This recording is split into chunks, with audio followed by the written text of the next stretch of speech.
وسلم أرحم أمتي بأمتي أبو بكر وأشدهم في أمر الأمر وأسلمهم حياء عثمان وقضاهم علي وفاطمة سيدة نساء أهل الجنة الحسن والحسين سيدا شباب أهل الجنة وحمزة وسد الله وسد رسوله رضوان الله تعالى عليهم أجمعين.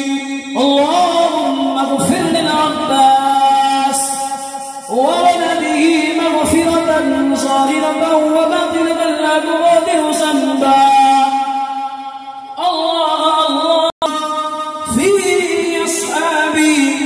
لا تتخذوهم من بعدي ورثا فمن أحبهم فبحبه أحبهم ومن أبغضهم فببغضه أبغضهم.